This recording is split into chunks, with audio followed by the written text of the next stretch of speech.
Welcome. It's Brian Burke here from Thrive Now, and we are undertaking a Listening to Thrive course. And today we're going to look at the idea of healthy listening attitudes, that we have an attitude that is healthy in our listening.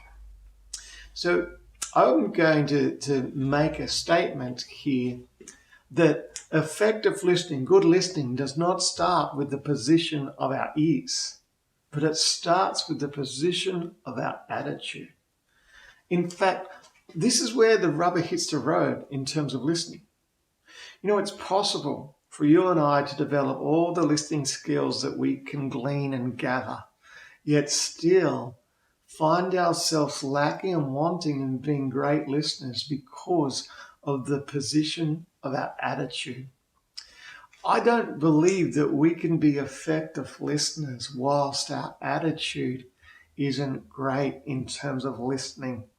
In fact, our attitude can sabotage even the best skills of listening. That's why it's really important for us to consider having healthy listening attitudes. And to be honest with you, to develop from here is to actually take some time to reflect, to be a bit vulnerable and to be courageous and to be honest and to own responsibility. Times where we can see that our attitude in regards to listeners is perhaps not as full, as generous, as healthy as it could be. And I know that there are moments in all our lives where it's really important to be able to take a step back and go, how's my attitude going right now? And our attitude is found in the area of listening as well. Remember before, earlier in the course, I was talking about we can't compartmentalize listening. That listening isn't something that we put on, but it's who we are, that we become people who are listeners. Listening is a way of life.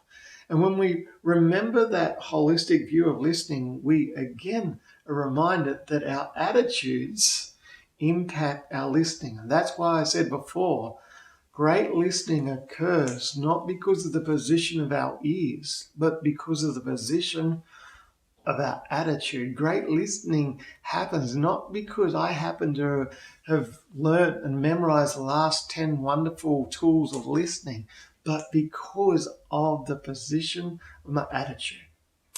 So, how do we become listeners that have a good attitude? Well, to start with we need to have an attitude of value. When we have an attitude of value, we listen more, we hear more, we seek to understand more because we value the person speaking to us and we value what they're telling us, what they have to say. So an attitude of value is really, really significant when it comes to listening. Now, underpinning, or if you could say feeding in to a healthy attitude of value, are two attitudes that feed into that. And that is an attitude of being humble and also respectful.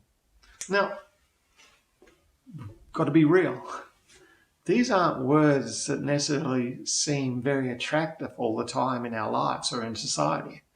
They're not words that we would necessarily have as our go-to with being effective listeners. In fact, to be really, transparent, there are moments in our life where we can be offended by that, where we can go, no, I don't want that. I'm agitated or I'm angry. Far from me wanting to be respectful or have an attitude of being humble right now. We actually rail against that sometimes. And look, we all have choice and we all have freedom that we can go into that place if we want to. But I'm being honest with you. If we stay in that place of not being humble or not being respectful, then eventually it will impact our ability to listen well.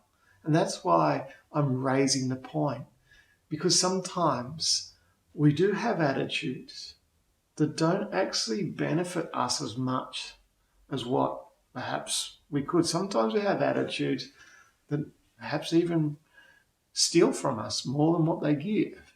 And I'm calling out today that the attitude of being respectful and humble positions us to value our people who are speaking to us, and that allows us to hear and to listen more. Right. What other values can we bring? Well, I believe that we can bring the value of a tone that is warm and gentle. We value being warm and gentle in our tone.